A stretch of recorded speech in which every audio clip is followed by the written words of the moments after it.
Welcome in, back for another week of RMAC Weekly. More RMAC football to discuss, some huge games to discuss. I think you guys know. I think I'm kind of giving it away with the big news of the week. But how you doing, Draper? How was your week? Living the dream, man. Another day, starting a new job this week, having fun with it, and just excited. Sit back, talk about something I love. And how are you, AC? We talked about how am I doing? How are you this week?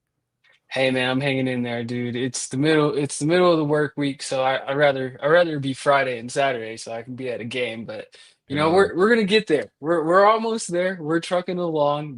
This really helps getting to talk with you, getting to talk some football, and we got some big stuff to talk about. Let's just kick it right on off.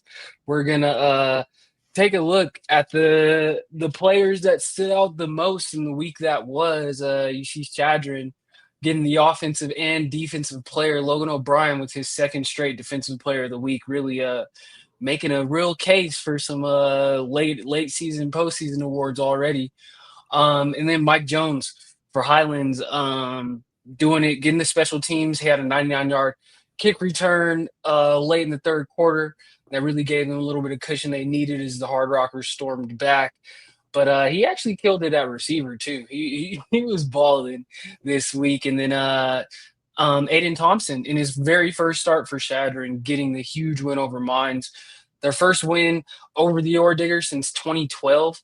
That's like when I graduated high school a long, long time ago.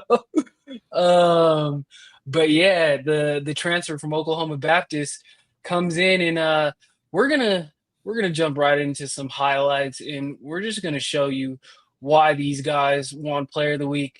Getting it started, finding Tommy Thomas in the corner of the end zone. Then Logan O'Brien, Joseph Capper. They just had him under siege all day, pretty much. Logan O'Brien leading the charge there. And then Aiden Thompson showing off the legs. Big, tall, lanky guy. go, Really, go, go, go. go, go. Oh, get there. And he gets all the way there. We got a beautiful corner blitz, strip sack. They recover that. They had it going, but then Mines fights back. Jackson Zimmerman with a great play. Ball is underthrown. Joseph Gonzalez with the timely interception off the ricochet.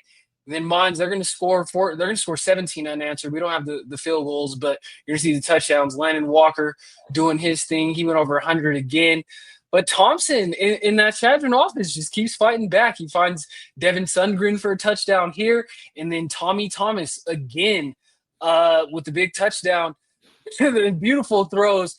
Logan O'Brien, like I said, he's making a case already. If you know, you know. And then our Elite 100 preseason player of the year, Dax Girardi with the big pick to kind of seal it. Mines, they would force a fumble off of that and return it to the house to bring up the drama of the game. But Shadron, they're able to secure the victory in Golden. And this is huge for the Eagles. How big of a win is this to you for this program, and where do you think it could possibly launch them to as we move forward into the season and further into conference play? Really, it's a big game. And I want to go one slide back real quick. We're really 199-yard play from having a Shadron sweep. Shout out to the kicker, really the special teams unit all the way. They could have had a full Shadron sweep of all the awards this week. But Mike, that's you. We'll talk about you here in a little bit. Jumping in with Shadron, dude, this is the program win. Not like you said, 2012, right? Like, man, I think I was 8th grade, maybe 9th grade. I don't even know what I was doing back then. I couldn't even tell you what Shadron was doing back then. But You that, were a freshman. You were a yeah, I freshman, I was a think. freshman. Yeah, CTE. Sorry. But dude, this is one of those ones where you drop two, you get a win on over your rival, then you come and knock one of the top houses out of the way, and you just keep building off of it. And you tell your guys, look, job's not finished, job's not even started. But look, we can complete this job. We can turn in our paperwork every day. You show up to the office Monday through Friday. Plays are going to show up on Saturdays, right?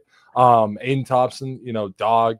I forgot what I was going to say about the other run or other quarterback. Know a lot of his family though, and both of them good job coming in and managing the game. Don't really know what's up with DJ Ralph, obviously, but it's a great leadership role when you're stepping in as the second string quarterback and you're able to do what you can do Got to say, Aiden, get a couple more sprints in during the week so we're not dying at the 35. But hey, when you make a long run like shoot, man. It was probably it was the elevation. You got to factor in the elevation too. That air's thin. Yeah, I'll give a little bit of elevation. Yeah, that Coors factory out there, all that stuff kicking into it. But man, Logan O'Brien, man, dude, just another week is just showing that he's a dog. He's a force to be reckoned with, and like kind of like you leading into, he's fighting for a spot of this might be a defensive player of the year case. You show up week in, week out, your name gets recognized every week. Everybody's got no option but to choose you, right?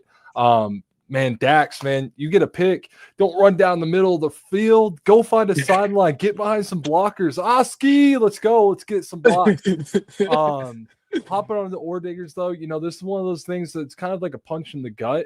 I kind of said, last week they played that Washburn team, and it's not a great team. Dom also said, they're not top 5 team in the MIAA. So it kind of just – it's a rude awakening for him, like, hey, y'all want to be this good. We've had this program set to here. Can't overlook a team. It doesn't matter if they're 1-2. It doesn't matter if they're 0-3. It doesn't matter if they're 1-3, right? These teams are all looking to knock you off. You're the Super Bowl. You've been to the Natty in the 2 of the last 3 years. Every team's looking at you like a Super Bowl. Every team's licking their chops, wanting you to make a single mistake. Biggest mistake, you're right. You can't spot someone 17 points in the first half or in the first quarter and expect that just good things are going to happen, right? They were able to Mind's way of shaking it back in, getting the game close. That fumble late in the game with the quarterback, two hands. You're late in the game. Run the clock out. Gets one hand, gets it bopped out. Big boy runs it all the way down. That was Jackson Zimmerman that knocked it out too. Shout out to Jackson.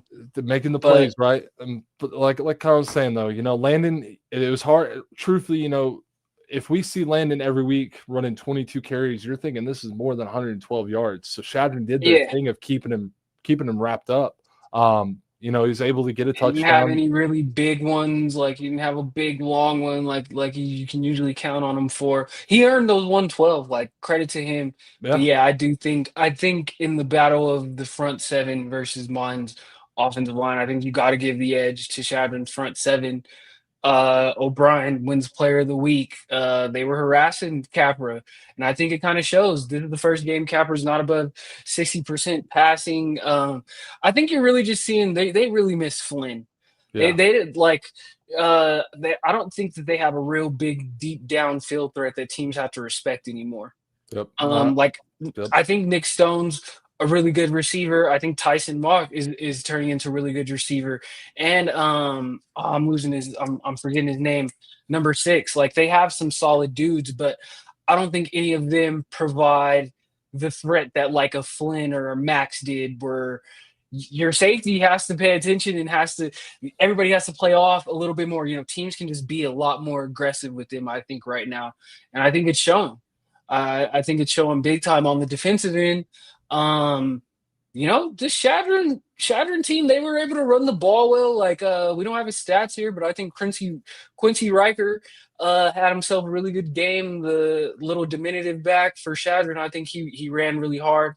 Shadron finally had some success in the red zone. I feel like all season we've been able to see them move the ball up and down the field, but not score touchdowns or have miscues in special teams and whatnot. Not this week. They were able to get it done in the red zone. Thompson, those balls were pretty. So a lot to be excited about for the Eagles program. Huge win for Coach Long. I want to say he was, if I'm not mistaken, was he not the coach of Shadron even back then in 12 during that last win? To have been there then and be here now and still trucking along, credit to him. And big win for the Eagles. I wonder, like, if this defense keeps playing like this, do you think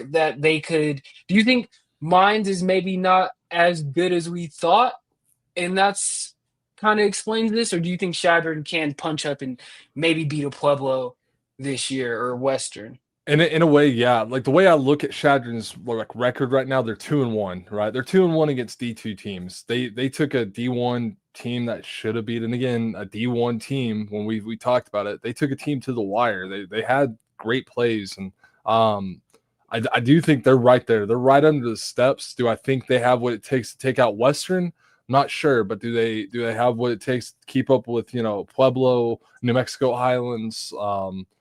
Really, that's all I'm going to name of that stature there. But they've already taken down Mines. They've shown that they can show up, right? And again, this is one of those things where in the locker room, it just tells you, hey boys, we're doing it right. Let's keep showing up every Tuesday, every Wednesday, every Friday, and do the little things that matter.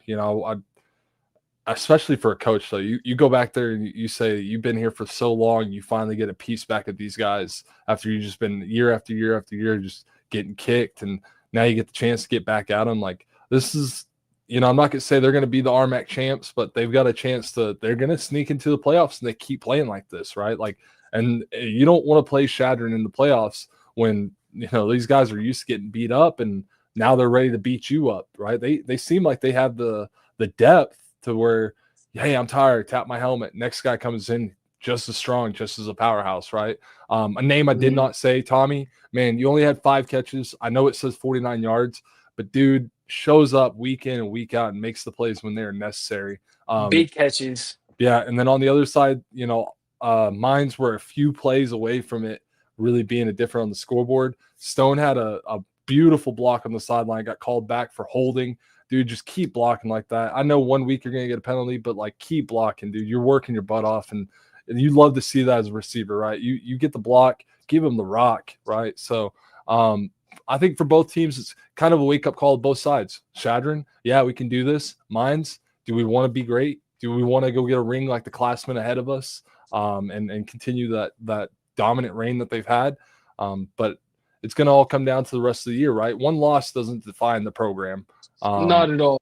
And one team happens to be now 2-0 in the conference play. The other team now you're 0-1 in conference play. Doesn't say you're 0-3, doesn't say you're 3-0 yet, but how do you control it for the next week? Do you get over your head? Do you let that sink you down, right? The ebbs and flows of the game, something that we're both pretty common of knowing, right? One more fun fact before we leave this. If I'm not mistaken, I think this is Shadron's first win over a ranked team since they beat me and my Mavericks our senior year on our home field. So I've experienced this on the other side as well. So credit to the Shadron boys, and hopefully Mines can bounce back. Hopefully this is the wake-up call that maybe they needed to right the ship. But moving along, we do have some more video. We're gonna jump out to Grand Function, and it was the Reggie show. Yeah, he comes back from injury, and yes, I'm just gonna let the tape roll, and you're gonna see it. Dramonte Jackson with the pick here. He ended up having 2. Don't run out of bounds. Crib Don't it. run out of bounds. Cut back. It's a lineman. Go score. Do what Keon just did. Cut back like that. Keon seems to really be rounding into form, and Reggie, just not fair. He's really not fair. I don't know what more the defender's supposed to do there. This looks a little bit too easy to me. The third of his 3 touchdowns. But Mesa, these highlights aren't going to show it. I mean, this one definitely does. It's a true freshman here, a guy that Draper knows personally, showing off the speed. But like I said, those highlights were mainly kind of Pueblo geared and whatnot. To the victor goes the spoiled, but this was actually a really tightly contested game. If you had the chance to watch it, the Mavs, I think they showed a lot of heart and mettle.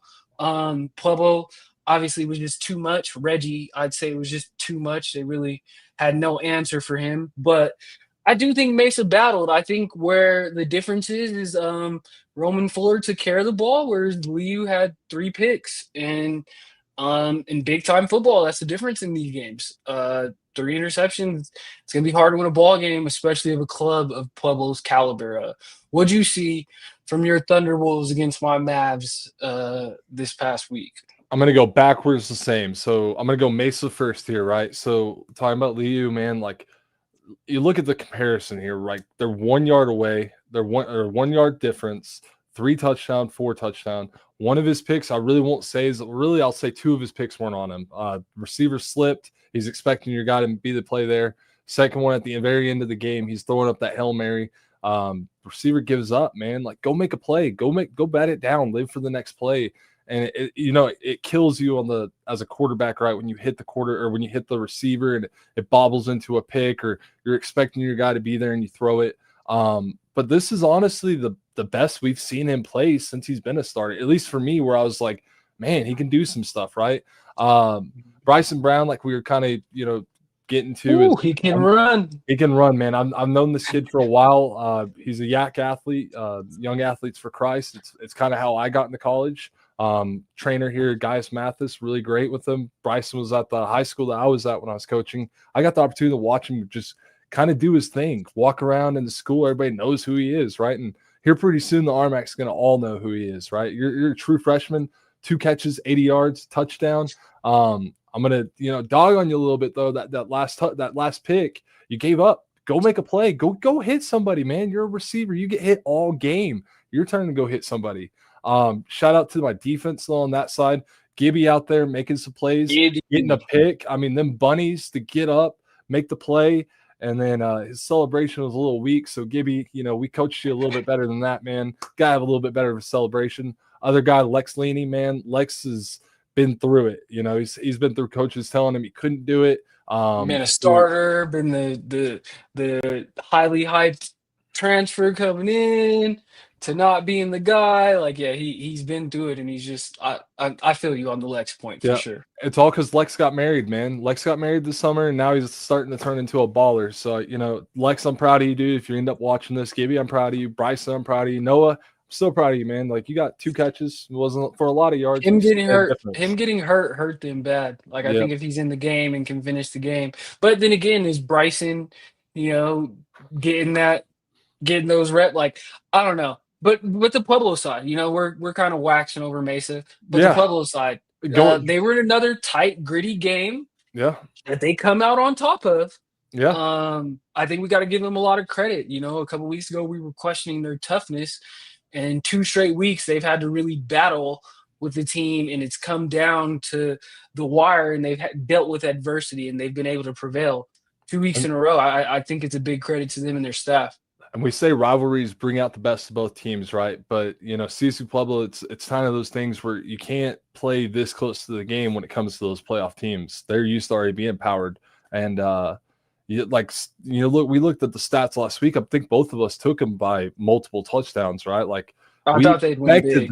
We expected them to come out, and now you've got Reggie, now you've got Zach, now you got Cookie, you've got healthy running backs, you got Roman Fuller, and yet, like, I know Roman Fuller has these passes, but the percentages still is off for me for being a perfect scheme of what you kind of have in your athletes around you. You got to be better than 57%. That's just kind of what I viewed. I mean, they still get the win. You still have 4 touchdowns, but it's just there's something off that's still messing with me. The O-line still messing up, and it might be messing with Roman, right? But give credit where it's due. Reggie comes back, he gets his 3 touchdowns.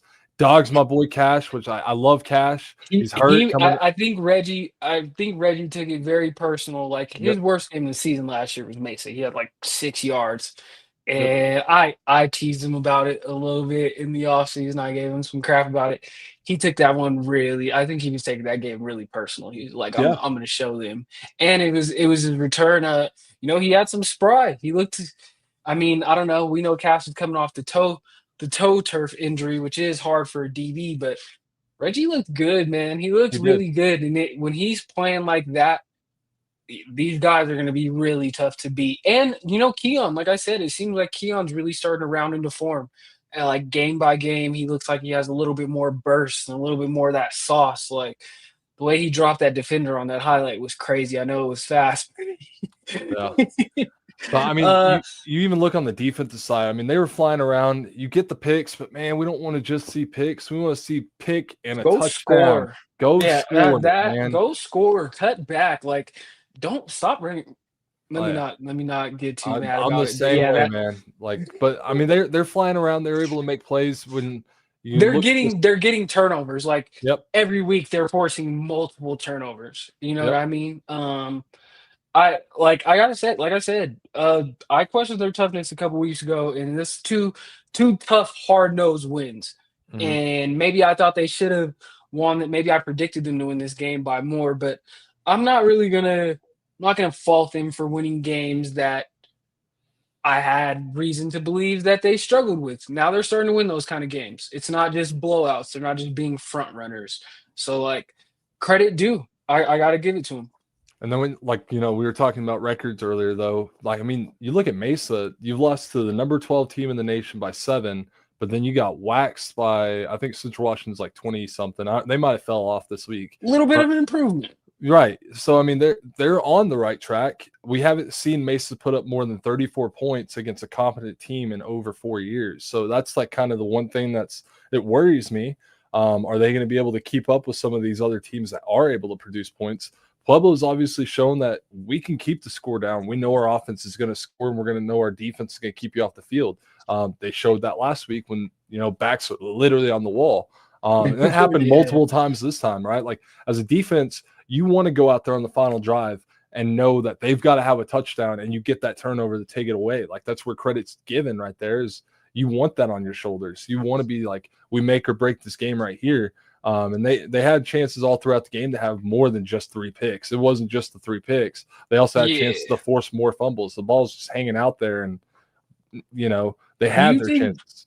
do you think Mace's ground game is gonna get going at any point? Because we're gonna be heading into their 4th game of the year. And I mean, I guess Aiden was effective versus Eastern New Mexico, but like this is not what I feel like was kind of promised in the offseason. Where's Brendan Belgrave at? Why is he not getting carries? Like, Well, do he you just think got back he to was protect hurt? Belgrave. Yeah, Belgrave had like some. Pretty sure he had fractures in his shin. That's why this was his first game back. And I mean, Keith McCaney, I love you, but golly, he put a trucking down on you, and that was one of those moments where I was like, gosh, he's back. Belgrave's back. Like that's something they've They really been need him. missing. They need And him. and it opens up. I mean, we talk about the run games like Mesa should have that 3-headed Hydra. You got Miles Newble, you got Marvin, you got Belgrave's back, Miles you had got some nice Aiden. runs.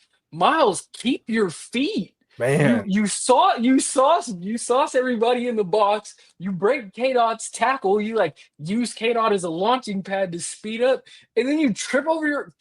Come on.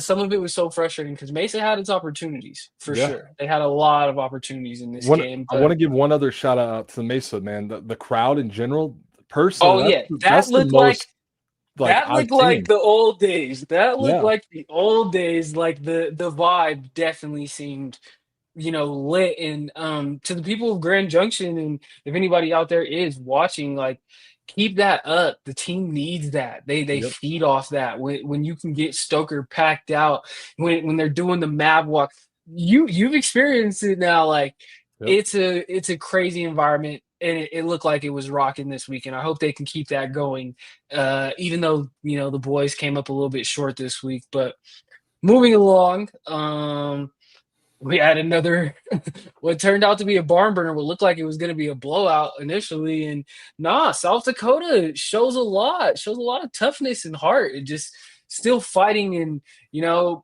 they almost come out with this one, 21 points in the 4th quarter. Wow, like I'm very impressed. The fact that they got it to OT. Obviously Highlands ends up winning the ball game, but I come away really impressed with South Dakota Mines. I'm not gonna lie. Like I thought that the Hard Rockers were gonna be kind of Adams-esque, like Adams 2024-esque this year, and no, they absolutely weren't this week. Gage Baker, looks like he's starting to grow and mature week over week. He looks a little bit better. Still got to get rid of the turnovers, but 69% completion percentage, 4 touchdowns. I can dig it. Yeah. I mean, I'm gonna like I watched this game all the way up till really the 4th quarter. I thought it was over. Highlands, they've done this now multiple times in the game where they feel like they've won the game. Okay, let's put our 2s or 3s in, and then they let them back in the game. The standard cannot change when you change out your players, right? Like you get lucky that you got Jeffrey Jones, Mike Jones. You get lucky when you have 2 guys that can do what they do. I'm going to give credit to Armac Insider, got this from somewhere. When you called Adrian Peterson, you called him all day. Jeffrey Jones is really just all everything, right? AE, man, like he does it week in, week out. He's going to show up. He got a little bit banged up off of kind of a cheap play of what I thought it was, but got a little banged up, still came back and was able to do his thing. Mike He had Jones, his Paul Pierce moment. He got carried off. yeah, I mean, it He was a really came rough back. play. I mean, he was already down and the guy jumps on his legs and I I get it, but you got to have better gamesmanship than that. But it They're speaks to trying culture. he has a target on his back now Oh yeah. just because he's a high profile player 3 games into his college career. He's already one of the most he's getting some of the most notoriety in all of the conference already. I think everybody's gonna be anybody that gets a shot on him is trying to prove a point, Yeah. especially kind of he's a shorter guy. But I mean, let's talk about Mike Jones. He wins RMAC Special Teams Player of the Week. He had a big 99-yard kick return, but I want to talk about him as a receiver. He is, dude. He is balling right now. Oh yeah. It's like his touchdowns. Whenever he does have touchdowns, because he does it every week. But when he has them, they're long ones where it's like, damn, you beat the corner that bad. Where's the safety at? Like he's just all alone. Like I think he's killing it. And then Ike showing just that, like we talked about in the offseason, coming from Grand Valley and the experience he has, just that leadership. Like he's never thrown for 400, 500 yards, but he's making the absolute most of every opportunity he has. And, Coach Thatcher, I love what he's drawn up, some of the creativity with their plays. Like a lot of their passing touchdowns, the guys are wide open. Yep. So huge credit to Highlands. I think the defense, though, is still it's a little bit leaky. Yeah. If I'm being honest. The box can do their thing, but it's like kind of jump back on the offense real quick. The defenses are going to start crowding the box. They want to stop Jeffrey from getting rounds. So Mike, when you can get your one-on-ones and you can burn by them, you make the play calling easy, right? And like you're not going to be able to double cover Mike because now you're taking the guy out of the box, taking one less hat, and now you're giving Jeffrey one less guy he's got to worry about, right? Like, so it makes it hard as a defensive coordinator to look at this and be like, this is how we're going to attack them, because then, okay, attack us this way. We're still going to be able to run the ball, and we're going to be able to throw it over your head. I'm going to give love to South Dakota, right? We've seen them now. They were able to score. You've shown that you can score. Let's keep building up these points. Let's not wait till the fourth quarter to actually put up these points, right? We've been saying Highlands is – they switched out their guys early. That's why you kind of had the chances. Doesn't matter, man. You're a football player in college. It never mattered to me who was in front of me. I was gonna, go through. I want to dominate whoever it is. Yeah. So like get that pride, man. You're able to put up 42 points, the most points you've put up all year. You've finally been able to put up some touchdowns. Let's keep building on to this, right? We got a young team. We're finally figuring out what college football is like for the non-6 players that have been there. And let's go out and let's change the trajectory of the year. Do you want to be 0 whatever, or do you want to be 7-4? It just really depends. Nobody's gonna feel sorry for you. The ASU Arizona State coach said it. Somebody has to go 1-10, 2-9, 3, somebody has to be do that it. Team. Unfortunately, somebody's got to do it. And how do you change it? How do you change your week in and week out preparation? Is it more film? Is it, more lifting? Is it, let's go after practice, let's run some routes together? You've shown that you can do it. Even the overtime, they had their chance, but I think we'll get to it here in a little bit, but we're going to see Highlands in their first competition, like true competition of the year, where they got to keep their ones full game. You can't take nobody out. Nobody can pat their head. Yep. And you're playing against somebody that's ready to play 6. So that's just kind of how I saw this last Before week. we leave this, I just want to do a couple shout outs of big plays that I think these players deserve shout outs. Zachary Young on the Hard Rocker side, that forced fumble, returning that 96 yards, the big man touchdown. Love seeing that. I don't have I should have his name. Number 48 for Highlands, defensive tackle. Had a tip to pass, picked it off himself, and rumbled for about 15, 20 yards. Even hit like a little high step out of a tackle. Always love seeing the big men doing their thing. And then last but not least, Tavita Valetti, preseason first team all conference running back, kind of has had to take a backseat role to Jeffrey Jones because Jeffrey Jones is just exploding on the scene the way he is. But I seen him on a kickoff decleat a guy on a kickoff, and I just love that. You were like me. it didn't matter if we were starters, stars. I played special teams all years that I played. I love when you see your star players out there giving it on special teams, and I just want to give them a shout out for that. Still making plays even if it's not in the way that we expected necessarily. And he gets the But moving reward for along. overtime. He's the one that scored in overtime. So I mean, you get the reward when you do your things, right? hmm And I think he's going to end up proving pretty big for them as the season goes on. Like Jones, we've seen him, get a little banged up this week. He's about to play Western. Like they're going to need Tavita as the season goes along. But another crazy game that I did not expect. I didn't expect this game to be close. I thought Black Hills would come in pissed off about kind of losing that game to Shadman, losing the rivalry game. I thought they'd really take it out on Fort Lewis. Fort Lewis battles really weird game. We've seen a lot of safeties, probably more safeties than how many safeties do you remember seeing all of last year? Honestly, not a lot. I don't think I've ever seen this many safeties, and I thought I was watching baseball or something, dude. I was confused. But Doobie probably definitely his least productive game of the season, as well as TJ Chukwara. But they're able to get it done. What'd you think? I didn't get to watch this one as much as I would have liked to. I was at the Shattering game and enjoying all that. But what'd you think of this one? Personally, you look at the two games that Black Hills just walked into, Grand Valley and then playing Shatter, in two brutal beat up games, and you don't see Luke out there every play, and it kind of made me wonder, like, is he banged up or something? The plays where I watched him, I was like, oh, it's still Luke Doobie, man. He's still back there, and it really did make a difference seeing Cade Weber out there. I just felt like the offense wasn't clicking the same as what they had. From a lot of chatter, everybody talked about how like athletic Weber was, and he's this and that, and I would rather have a gamer sometimes, and that's what Doobie does. And I think it really did throw off the connection between the guys. TJ's one catch was pretty exciting, regardless. I mean, he cribbed it. He's gonna make the most of it. We Yeah, know what he's gonna do. Defense stepped up. Really, a lot of these safeties weren't like the defense made the tackle in the end zone to get the safety. It was really like an intentional grounding or holding that set it up. Like it was pretty much a snooze fest. And on Fort Lewis side of things, you love those type of games because everybody's already overlooking you. Now they're traveling to you. They can't breathe. It really did look like Black Hills couldn't breathe. Like they were struggling all over. I'm not sure if altitude affects your wings or something, but they couldn't really fly like as much as they wanted.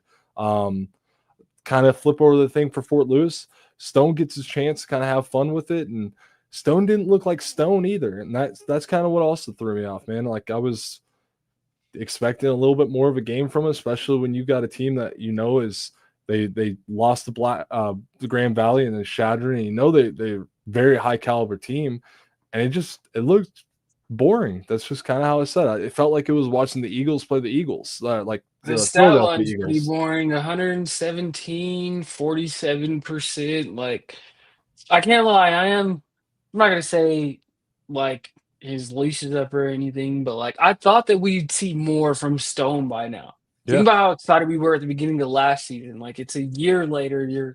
You've had a year of reps, practice. You got all that game time last year. I just thought that he'd be further along as a quarterback at this point in time. But hey, what do I know?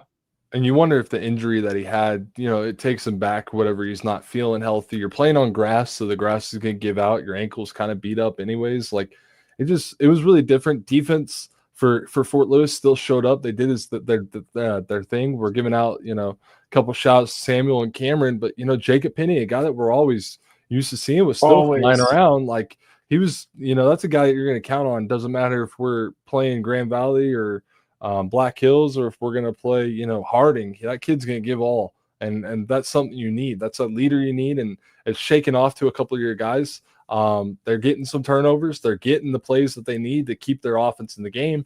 Now, offensively, we got to be able to score. We can't just go down and be boring. What do you think about getting these two guys the ball more? I'm a huge fan of Orlando Guevara and Solomon Lammer. How about we start, scheming it up? These are your two young hosses, your two big recruits last year that both played as true freshmen, both showed signs of, real big potential and possible stardom. Let's get Orlando more than 6 carries. You know Yeah, what I mean? Can we start doing that? Can we target Solomon? Can we like over target him? You know, he's a big, fast kid. Let's get him the ball. You know what yeah. I mean? I'd like to see that. Um, I don't know. I think Fort Lewis's defense played well, holding Black. Like I did not expect them to. I'm not going to say that they shut down uh the Yellow Jackets, but one catch for TJ, Doobie 115 yards. Like that is not what I had on my bingo card with the tear that they had to start. So I want to give credit to their defense, but yeah, offensively, you know, Coach Cox is an offensive guy. At what point are we going to see this offense start to become explosive and exciting, like you're kind of pointing out? Yeah, I'm right there with you. Maybe this next week again, when we look at records, this is the best 1-3 program right now in the nation. They didn't show it this last week, but they really are really good. Fort Lewis, you're 0-2 right now against D2 teams. Your one win came from an NAIA, which is going to give you false hope. You should win that game.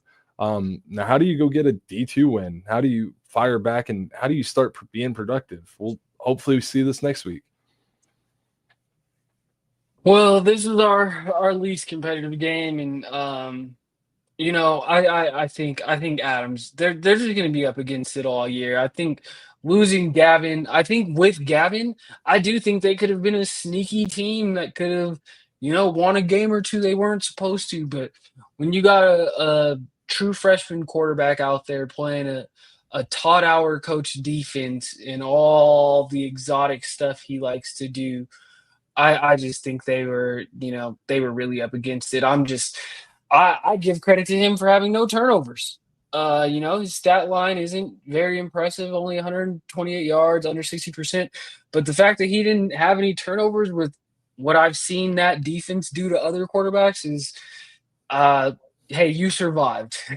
Yeah. credit to credit to him for that. And yeah, but I mean on the other end, Drew Nash, the president, just doing presidential things, 6 touchdowns, uh, no turnovers, just really efficient. You know, it just seems like he's just in. I don't know. It seems like if this were an election, since we're always going with like the presidential reference, it's like he knows he's winning this thing in a landslide, and he's just cruising to the victory line. That's kind of, you know, the vibe I get from them. They're just like a machine right now. Yeah, I mean, and it's not even like a negative thing. He doesn't cruise and been like, "Oh, I got this." Like he's still putting in the work. He's running that rushing touchdown. He's taking hits. He's getting hit in the pocket. He's gotten sacked a few times back-to-back weeks now, and he still lines up. And it's kind of like what Dom said last week. He's just like, "Give me more. I'm willing to take this. Give me more." Shout out to Drew. Happy belated birthday. I know it was a cool week for Oh you. my gosh. I told Matt I didn't get to post him. Like I didn't see it till like the next morning, like at 3 in the morning when I woke up for Yeah. work. I'm like, oh, I missed his birthday. I felt so bad. Hey Drew, happy birthday, Mr. President. You got your chance to have an early birthday present. You go out there 1, 2, 3, 4, 5, putting all over your hands. I think he even had that Russian, so he got it over there. Shout out, defensive wise, defense is swarming like we expect them to do. But I'm gonna give a shout out to Caden Stewart, a kid that both of us again have really good connections with. You showed up and you got your chance to get a sack and keep flying around, kid. Don't look at every play. Make the plays out of your time. You're not guaranteed every play. Go out there and make the most of what you can do, Just right? enjoy every time you are out there, and every time you're just playing free. Like K-Stu, I had tweeted before the offseason or during the offseason, like Western has another player that could challenge for defensive player of the year if he just stays healthy. Yeah. Now K-Stu, he had like a hamstring early in the season. He's been working his way back, and I know it's sometimes frustrating, but dude, you're a baller. Look, Yeah. 7 tackles, a TFL, a sack. Just play, man. That's all you got to do, man. That's all you got to do. And a lot of people are going to be out, like, look at this game and be like, this is only a 39-point difference. Like, if y'all don't know Jazz Baines, like, he's not Yeah. one that's going to go put up 100 on somebody. Like, he's a respectable guy. They got up in the lead. They started running the ball. They started, trying to kill the clock, letting that thing run down. Yeah, they could have probably put up the 60, but, flip to the other side. Like kind of you said for Tyson, man, he's gaining experience. He's understanding not to force everything. First couple weeks, I'm like, get out there, just throw it, swing it. let the experience come to you. Oh, I shouldn't have thrown that ball. Well, now you have film why, and he was doing it. Giovanni, makes plays for you. You know that's a guy that's going to be there. He's He's starting like to pop. he's like a Whataburger, man, open 24/7 when it's there, right? Like get it to him. I know you got to wait for it a few times, but it's worth the wait sometimes. Less than all the kids out there. But like, defensively, we're still seeing the same Adams type of thing, right? Like you make a play, oh man, I hope you got this play. Oh, we didn't make the play. Oh, I'm gonna jog over there, and it's rough to watch because it's terrible when offensively you're not able to score. The other offense is getting all these extra possessions. You've now win 11 play drive. You got to get back out there after a 3 and out. You're gaslit. The best teams, they swarm to the ball. They don't expect 3 to 4 guys to just make the play. Personally, when I was a part of one of the best defenses I got to be a part of, 11 hats. Yeah. And sometimes it's even funner when you're hitting your own teammate going for the guy and you're getting up. You're like, get out of the way. It's not cool. My man Revis used to blast me, knocked me out a couple times. That was my favorite thing. I hit Rosie a few times. He'd always turn around and be like, "I'm wearing white," and I'd be like, "I'm seeing stars." Sorry, But like that's just the thing we got to see from Grizz, right? Like you're obviously able to be within a field goal range. Let's go out there and get a 7 or really a 6, and then you go kick the extra point. But let's go put up some points. We've already proved that we can get the ball down there. Let's finish it.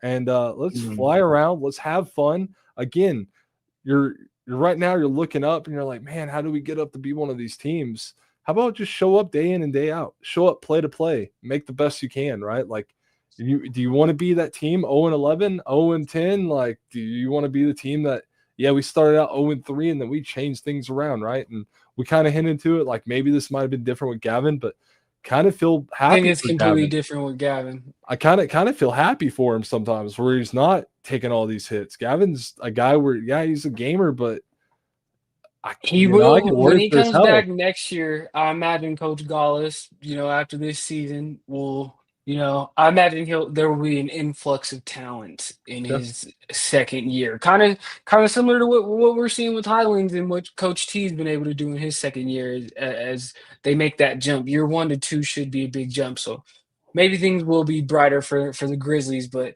yeah, they lose I want to say it was the 78th Colorado Classic that took place this week, and they end up losing that. But after the week that was, we get an updated top 25 from the big guys over at d2football.com. Obviously, still holding serve at number 1, Ferris. So I don't see that changing anytime soon. For us, we kind of hold serve too. Western maintains at 5, Pueblo stays at 12. Looking at our region, we're still super stacked as always. But what do you think when you see this? I see Hayes down there back in at 22, but yeah, what do you think? And is there anything that jumps out at you?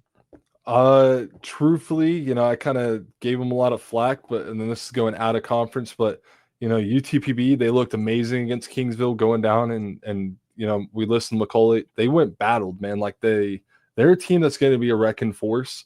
Pitt State, they had a brutal schedule. Pitt State looks pretty scary now. They look like they got their feet under them. Western, they're going to have a chance to. I really don't think that top 5 changes for a while. That's kind of there, unless Western drops something. And which, if they drop this next week, it's going to be everything's all over the board. My God! Like we're going to see Highlands on this board. We're going to see a purple HU on this board if they can go into Gunnison and do it. I'm not saying they will, but that would be madness. It's a crazy thing. I mean, I finally, I look at this and I go, wow. We watch a team. I'm going to pick on Pueblo, where we've been saying, you get in a scrappy game, then you play a game like Mesa, right? And it's still close. Look at these teams that they're going to have to go against. They've been playing scrappier games. They've been playing scrappier, and they're not even, Central Missouri's either, right? Like these are scrappier teams. So, for the RMAC, kind of to give the RMAC faithful kind of an idea of what we're like hinting at. Number 6, Angelo State. That's a team in our region. Number 7, UTPB's in our region. Number 8, UCO is in our region. Number 10, Pitt State is in our region. Like these are the teams that we're gonna have to play. These are not Mesas and Central Missouri's.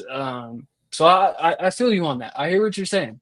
Yeah. But then again, if we're being honest, Western at 5, who has Western played? Because if you've been Yep. watching, if I'm not mistaken, West Texas got to put on them BTA up in Central Washington. So it's like I do worry about that. I worry about this as the season moves along. I'm like, man, I like to see our teams that are in these rankings be a little bit more dominant. Well, Western they've dominated their competition, but yeah, Pueblo, I get what I feel you. You don't want to be in a close game with these teams that we're going to be seeing. They're not going to be the Mesas of the world. But got another week, another slate of games. We're gonna do some picks real quick to close this thing on out. I think this is the game of the week in our conference. We got an undefeated Highlands, first time they've been undefeated since 2011, going into Gunnison, going up to the highest stadium. The elevation is definitely going to play a factor in this one. The highest stadium in collegiate sports. The Mountaineers, number 5 in the country, Drew Nash, who I think is a Harlan Hill candidate, a legitimate one, gonna be welcoming the Cowboys. Do you think Highlands? Here, I got a couple questions, and I just want you to tell me what you think about these two big ones. One, is this the first week we see Jeffrey Jones go under 200 yards? And two, could Highlands? Is there a reality where Highlands wins this game? One, I think this is going to be a week where we do see him go under, but that's also just because of what happened last week, and that's kind of my viewing point. Also, you're going against really good defense, probably your best defense you've seen all year, without a doubt. Two, do they have a chance? Everybody has a chance every week, right? You show up and you do the right things. I think 9 out of 10 times when you play this on a neutral field, Western walks away with it. This could be that 10th game, right? Like, will you catch Western off just overlooking you? It's a bad day to be a Mountaineer, right? But it's kind of similar to really just look at the offensive scoring for for New Mexico Highlands, and then you look at what the defense is only given up on Western. Like, this is going to be a clash of two strengths. How detail oriented are you for Western? How focused are you on your details every play? Because if we start locking in on this run and get lulled to sleep, there's a dude that's going to burn all of us on the road or on the field, right? Like, or if we start taking him out of the game and we let Jeffrey just start running all over the field because we want to do our own thing, it could happen, right? This is that game where it's that 10 out of 10th game, right? And 9 out of 10 times Western walks away with this going easy, right? This is that 10th game, and it's showing up. And I agree with you. This is going to be kind of the game of the week, because this is the first time that we've seen one Highlands 3-0, but this is the first time we've seen Western going to be tested all year. Mm-hmm. I think it's going to come down to Western's abilities to make tackles in space. They're gonna get Jones the ball in space. I do think Thatcher is a creative enough offensive mind to where he's gonna get him the ball in space, and we're gonna see, can you tackle? Because he's a shifty, explosive guy. Even with that being said, though, I don't think Highlands wins it, because defensively, what is Highlands gonna have for Drew Nash for 4 quarters?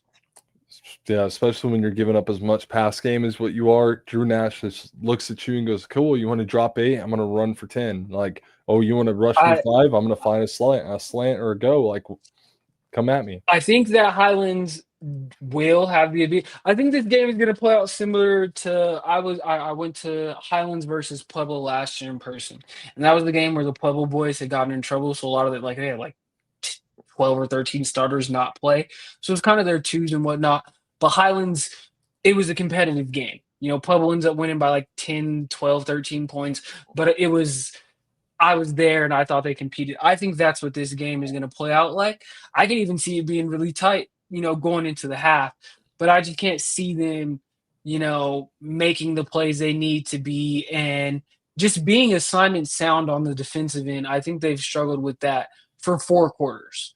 I think Drew Nash is the difference and is too much. But I think what we all want to see just is are they going to shut down Jeffrey or not, or is Jeffrey going to run crazy on this defense? Because this is what I personally think is the best defense in the conference. Pueblo, I think they have a more talented back end, but I just think I'm all about pressuring. Even though I was a corner, I understand football, and if you can disrupt the quarterback, I think that's the easiest way to knock an offense balance, and I think Western does that better than anybody in the conference. So it's going to be amazing. I can't wait to see it.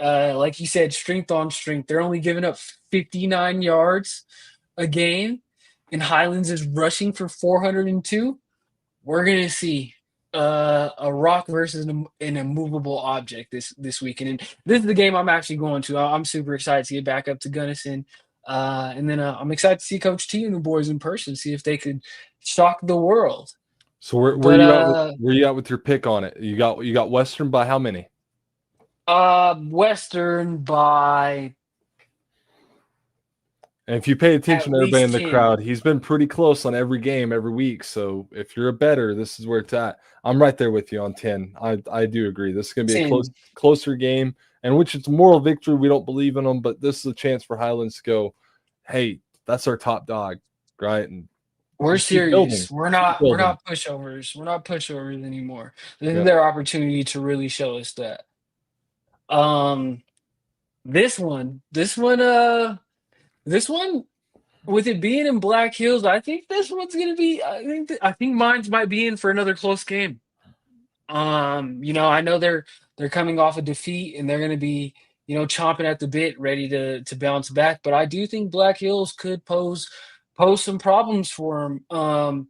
I think that's going to be contingent on if Luke Doobie can be the Luke Doobie that we saw the Black Hills first 3 games, or is he going to be more what we saw this past week? I think if Black Hills plays how they played last week, I think Mines could blow them out. But if Black Hills can play how we saw them play the first 3 weeks of the season, they can escape this with a W.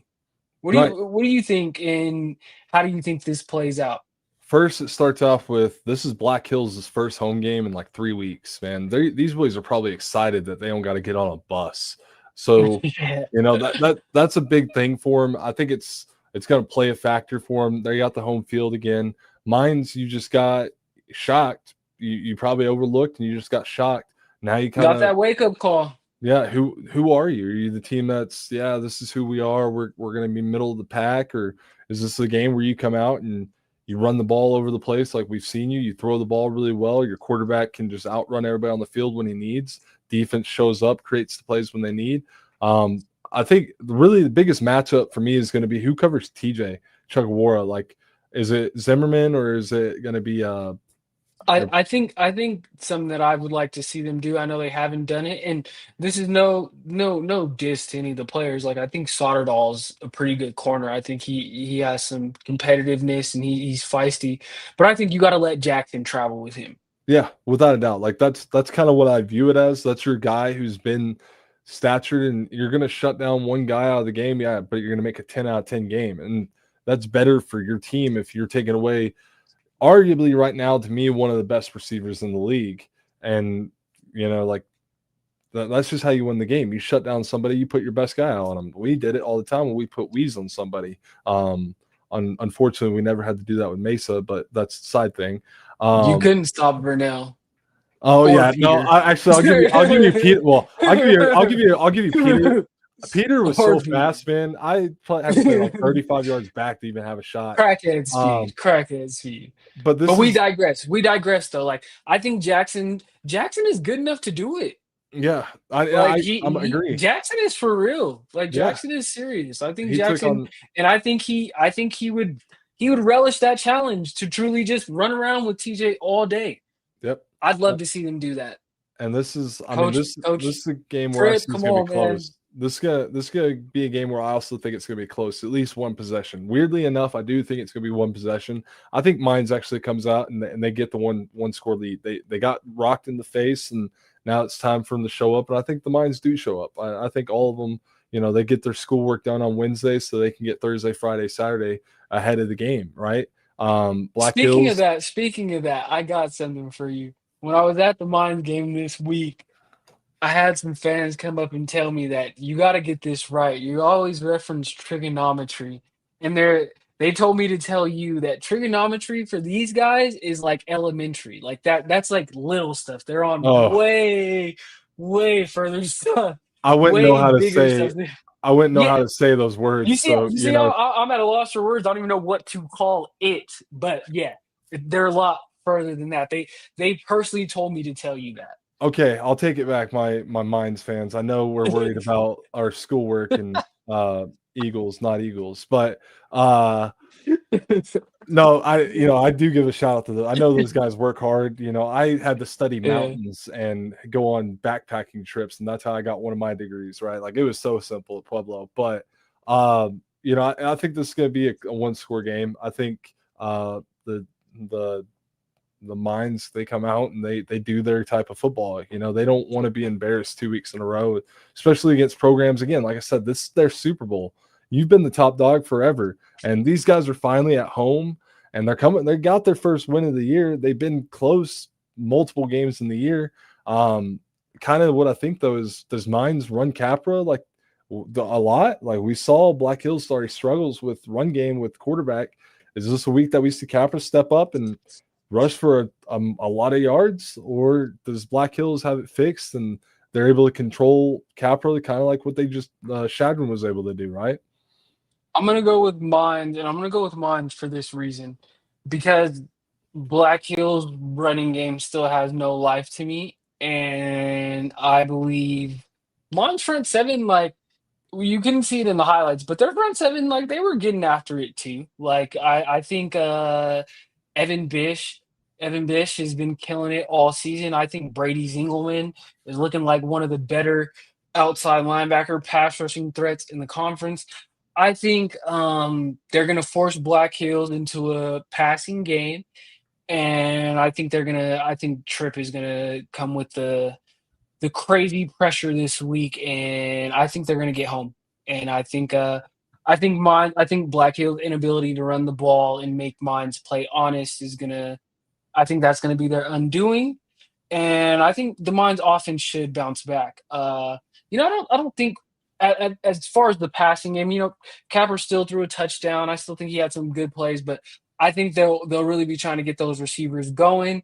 They've put a lot of tread on the tire. Landon, those 22 carries, those were hard carries last week. So I think we'll see them try to emphasize the pass game a little bit more. I think maybe we might even see some design runs for Capra, like you're suggesting. But I'm gonna go with Mines too. Um, I actually think it'll be. I think it'll be close, but I think Mines will. I think Mines going to win by 10 points. I think they're going to make a statement this week, kind of let the conference know, hey, we lost to Shadron. Shadron's a serious team, but we're serious too, and we're not going anywhere. I think Mines bounces back in a big way, even on the road, even on that field and that stupid yellow logo. I think Mines gets it done. But this game, does Shadron keep rolling? Can they keep rolling, or are they in another? Because I mean, they've won two in a row, but they've won two tight ones, two ones that could have gone the other way with a couple different plays.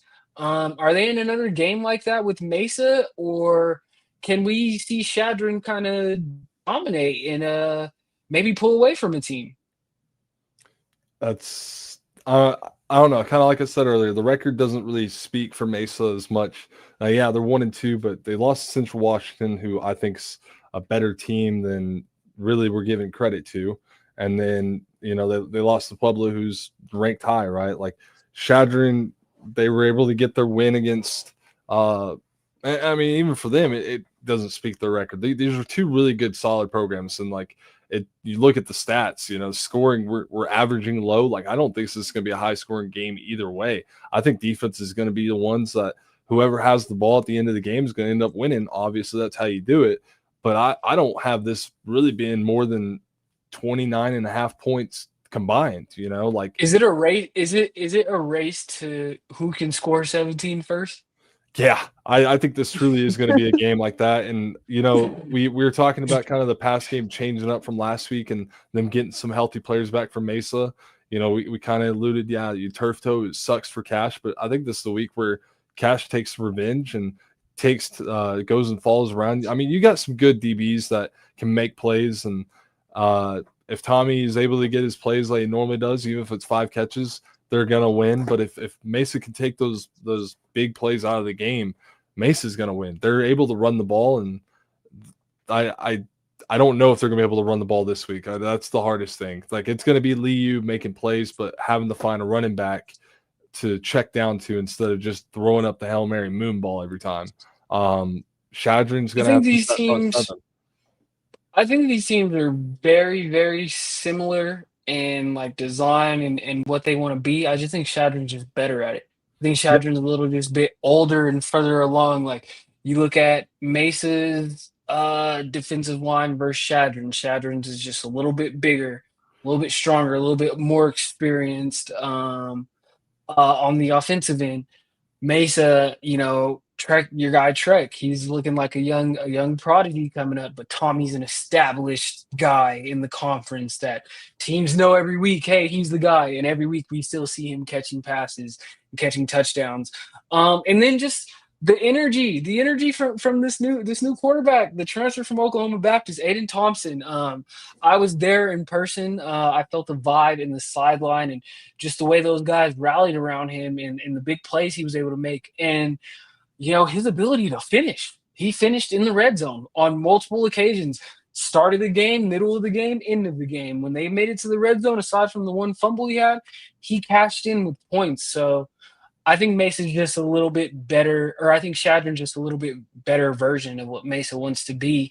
And Mesa has to make the long drive up to, I want to say it's a Don Beebe Stadium. After Shadron just got that win over Mines, can you imagine what that atmosphere is going to be like? I know that student populace is going to show up. They're going to show out. They're probably going to be all behind the end zone talking trash. Like, I don't know if Mesa can go in and win in that environment, especially with a Noah Greer. Is he going to play this week? The running game still hasn't really gotten going. I don't see that happening this week against this front seven. Not at Yeah. all. So I'm going to go with Shadron. And I mean, I know we're making fun of both of them saying the race to 17, but I just think with the confidence and the vibe, I think Shadron might be able to. I think they might crack this one open. I'm gonna go again by the team I picked to win. I'm gonna go by Shadron by 10 points. I'm going to take 17-14 game in the favor of Shadron. I really think it's going to be a really low scoring game. A lot of special teams is going to come down to it. And I wouldn't even be shocked if it's a 17-16 game. Of those both teams, they've struggled and they've also had success on the special teams. And I think that's what's going to be the biggest thing. Field position on the punt game, being able to nail your field goals and your extra points when it matters. I'm gonna make one bold prediction too. Mesa and Liu, they like to throw that like little hook to curl area. He likes to hit that little quick one. Dax is gonna pick one. Dax is gonna pick one of those off. Yeah. He's gonna get one. Is he actually going to Him crib it? or We haven't seen a DB get a crib yet. At least I Oh my haven't yet. gosh! We got Like, we yeah, got to find we're watching D linemen when they touch the ball. They're gonna. You got to tackle me, and then we're watching DBs just run out of bounds, man. or run in the middle of the field. Like you got to get to the sideline. Oski, let's go. But I'm with you. I that's one thing I that think he's gonna Liu rob one. struggles He's on. gonna rob one. That's kind of, yeah. He's gonna rob one. I'm calling that now.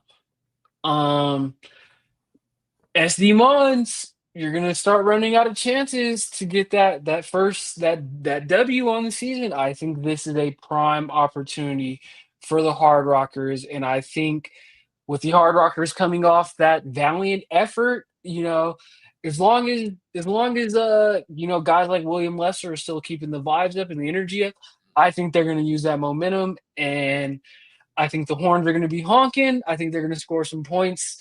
I think Fort Lewis. I just don't believe in Fort Lewis's offense to score more than 20 points if it's not an NAIA team. So I'm going with SD Mines actually. I'm SD Mines gets off the schneid, and they're gonna win this game. Yep, kind of like you're saying, this is a combined record of 0-6 at the D2 level. So, or really, actually, sorry, 0-5. Mines, South Dakota Mines, they did play Drake. So, I mean, they got a little roughed up there. Or no, they played Upper Iowa, who played Drake. Never mind, you are 0-6. Yeah. Sorry, I got my 6. games. Um, I'm So I'm gonna many go games. so many games that we got to watch per week. It's crazy. So don't hate on me yet. I'm actually gonna go against the grain here, and I'm gonna say Fort Lewis. They wake up.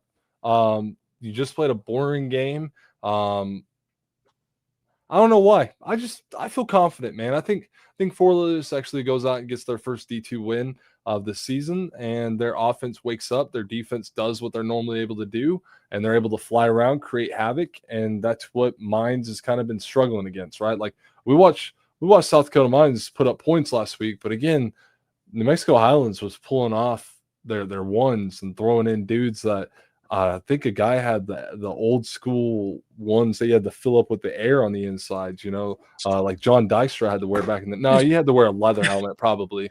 But I got Fort Lewis, and I think it's gonna be a one possession game.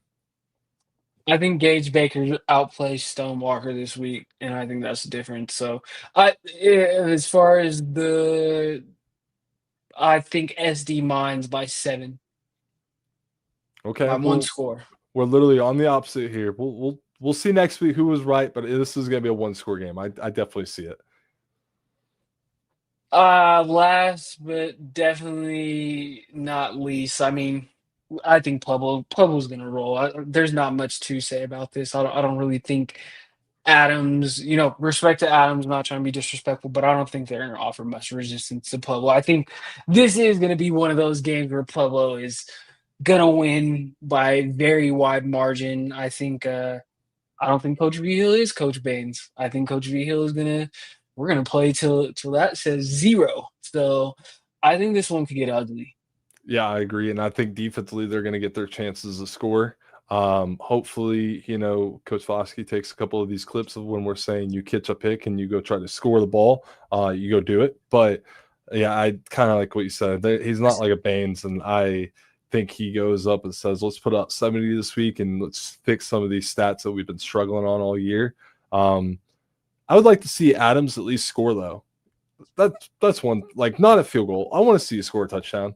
And I'm going to say it. Mhm. Its final score is 72-7. I think something to watch for, and another reason why I do think that this may be able to get out of hand. If Pueblo gets a big Adams starter they had a bunch of starters the past 2 years, but a guy that started a lot of games from the past few years, Chase Nelson, is actually at Pueblo. Mm-hmm. He's on Pueblo's roster. I think if they get up big, they're gonna let Chase, kind of cut him loose. And I don't think they're gonna get him in to just hand the ball off. So, you know, Adams, it's not gonna be fun going to the Thunderwolves house, but good luck. I mean, who knows, dude? Last year we saw, I want to say it was Southern Nazarene beat Ouachita Baptist while they were 0-8. Ouachita, it was right after Ouachita just beat Harding. So I've seen crazier things. It can happen, but yeah, I got Pueblo in a landslide. If I had to give a score, I would say, I don't know, 55-0. Okay. I don't even know how you get Um, 55 points. I'm having to do math in my head. they I'm not good at might get that. a safety. They might Yeah. get a safety. Last but definitely not least, want to give a shout out and thank the guys that help us out and help us get this awesome video that we're able to show you. Tim Flynn, SID over there at Mines, and his whole broadcast department. They do an amazing job. All the young creatives he has over there, and then Mr. Titus Cleveland over at my old news station, Carry X5 News and Fox 4 out in Grand Junction over on the Western Slope. We always appreciate the video, and it really makes this a lot funner and more interactive for us and the fans. But another week in the books. I want to throw this up. before we go, do you see that comment from Dykstra? Yeah. He said, "When did 34 become old?" That's super old, man. Sorry. I don't know. I think That's that CTE again, Draper. uh, Jesus, man. I'm 28 minus my 3 COVID years. I'm 25, man. I don't know what that's like. I was gonna say, bro, I just turned 31. Do you think I played? We played. I played against you. Give my Yeah, man you also Jay had the Air Up credit. helmet. Oh my gosh, no, I didn't. Well, hey, man, I'll give another. Dykstra a I'll give him a little bit of feeling. You're not Wit. That is 100% true. Wit didn't even get to play with helmets. He had the striped jerseys. Back when the Bears were actually good. But no, hey Right. man, another great show. We just want to thank all the fans. Thank you guys for being here. You guys make it worth this. Hopefully I can see some people in Gunnison this weekend. It's gonna be a fun weekend. I'm looking forward to it, and we'll see you guys next week. Hopefully we get some more crazy games to talk about. But for me and Draper, that's all for us tonight, and we'll see you guys next week.